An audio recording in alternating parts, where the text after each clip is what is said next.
dimensioning. Okay, now that you have completed the outline of your orthographic views of your drawing, you will then set up to draw your extension lines and your arrowheads, dimension lines, extension lines, dimension lines, extension lines, arrowheads. Notice that the extension line is drawn darker than the dimension line, and the arrowheads can be anything of your choice. In mechanical drawings, we would use closed arrows, and in architectural drawing or building drawings, we would use a line drawn at 45 degrees to the horizontal. In drawing the arrowhead at 45 degrees to the horizontal, you want to draw it short, balanced off on either sides of the line, of the dimension line, that is. Okay? So it's about 3 millimeters long with 1.5 millimeters on either side of the dimension line. Notice that the extension line is drawn about 2 millimeters away from the dimension line, and it does not intersect. The extension line does not intersect with the object. Extension line does not intersect with the object. Okay? Now, horizontally, we draw the arrowhead, or the slash representing the arrowhead at the intersection between the dimension line and the extension line. When dimensioning vertically, we go in the opposite direction.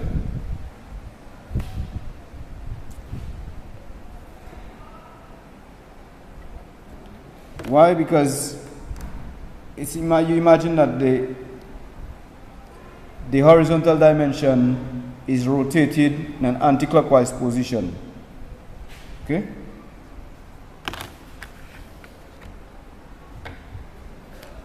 So we're drawing to draw our arrowheads. We go in the opposite direction.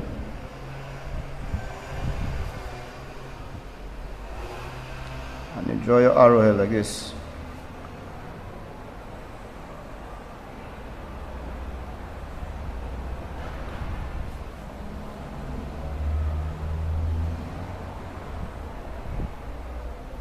Then you'll place your guidelines away from your object.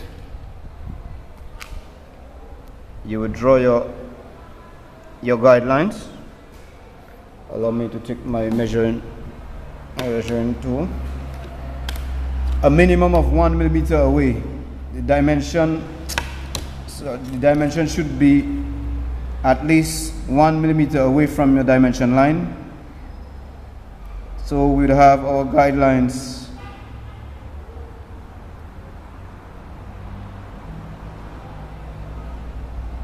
our 3 millimeter guidelines.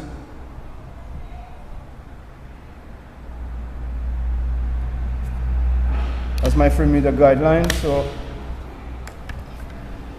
or the measurements for my 3 millimeter guideline. Always ensure the stock of your T-square is against your drawing board, and we're drawing vertical lines in combination with the T-square.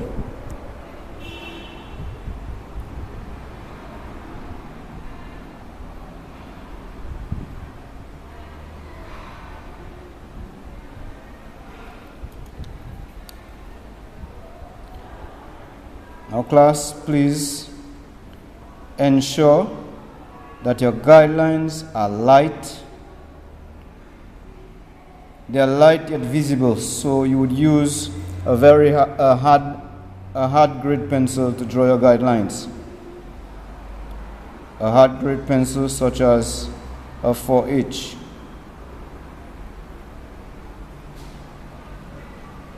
Okay, I have my free guidelines, so I place my dimensions using a soft lead grid pencil. Using a soft lead grid pencil, I place in the my dimensions.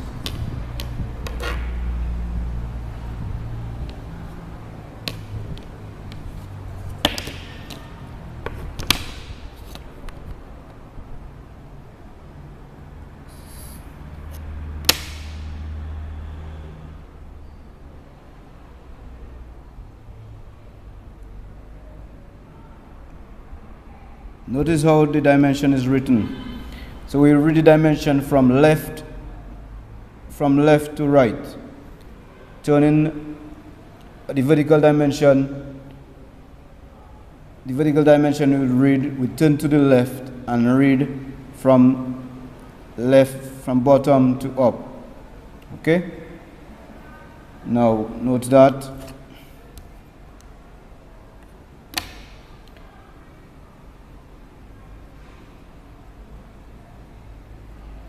that my dimension is not written on my dimension line. My first guideline, or my bottom guideline to my 10 millimeters here, is at least 1 millimeter away from my dimension line. It's not written on the dimension line. And the dimension is written midway the distance between the space that you are describing. Okay, halfway, about approximately midway or halfway the distance that you are describing. Halfway the distance you're describing, you place the dimension. All right. Notice my 10 millimeters is midway the distance being described. Why does that look so big? It looks so big because the drawing that have been produced, has been drawn to scale. Okay, this is 10 millimeters to a scale of 2 to 1. 2 millimeters representing 1 millimeter. Okay, this is a scale that has been how you call this? This is an object that has been enlarged. Okay, this is an enlarged version of the object. The orthographic projection showing 4 principal views of an object. That's first angle projection we're using. Okay, we're reviewing your dimensioning. You will place your horizontal dimensions. I have placed my vertical dimensions. Now I'm going to do the horizontal dimensions on the plan view.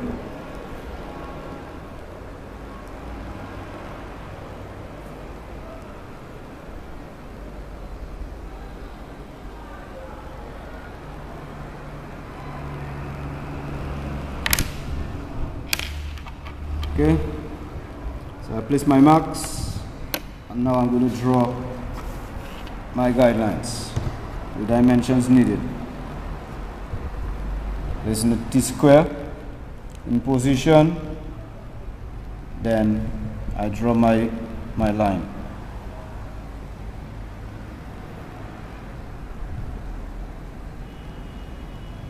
Now what do we do if the dimension can't fit in the space? We would draw an extension line. We draw an extension line to the space, away from the space that you want to describe, and you would place the dimension in that at the end of the leader line. like in this case. In this case here, I have a dimension that cannot fit in here. I would place an extension line. I'm going to place an extension line at that point, not an extension line, but a leader line, sorry.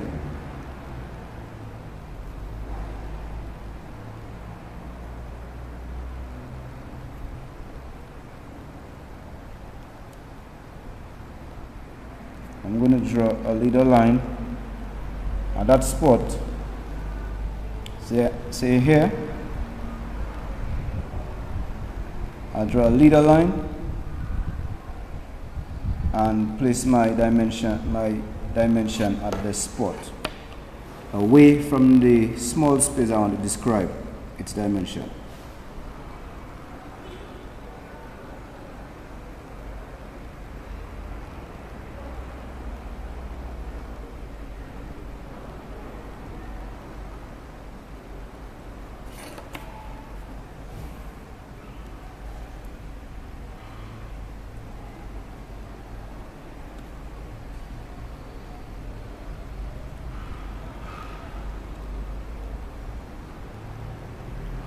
Okay, now we're going to print the dimensions.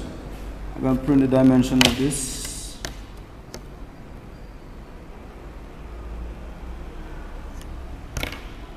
This is 6 millimeters at a scale of 2:1.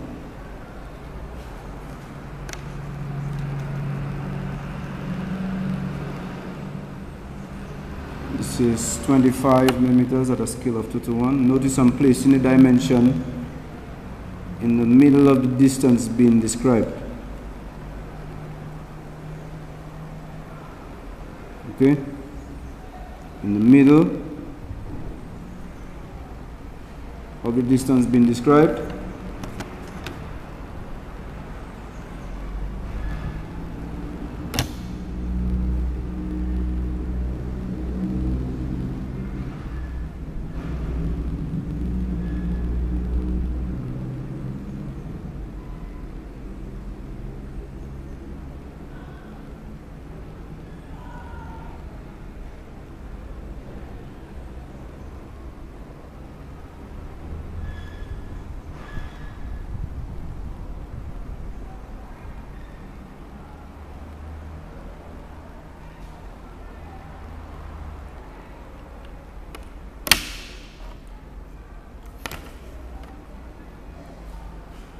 I'll finish off my leader line.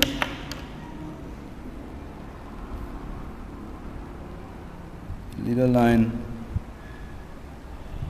describing this 3 meter line, 3 meter distance in here. Notice the difference between the horizontal dimension and the vertical dimension. The horizontal dimension is placed above the dimension line, whereas the vertical dimension is placed to the left of the dimension line, and we're reading from left to right or from down to up.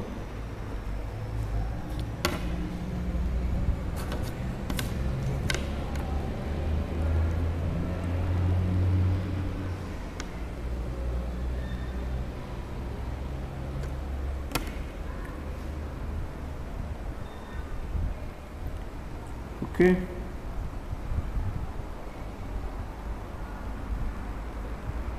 So this is the procedure that you have to follow. Repeat the procedure as long as you need to, and dimension all of the drawing.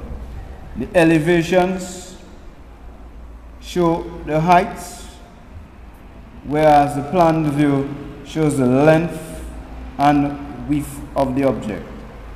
I'll take that again. The plan view or the top view, the plan or the top view shows the length of the object and the width of the object, while the elevations, the front elevation, the side elevations, shows the height. Elevation means height, okay, from the base. This is the ground line, Then the height are taken, are measured from the baseline, and this would give you the heights. The elevation will show the different heights on the object that you're going to use, combined with the length and width of the object to produce the object. This is all for dimensioning. Please review, study, and practice, practice, practice. Thanks for watching.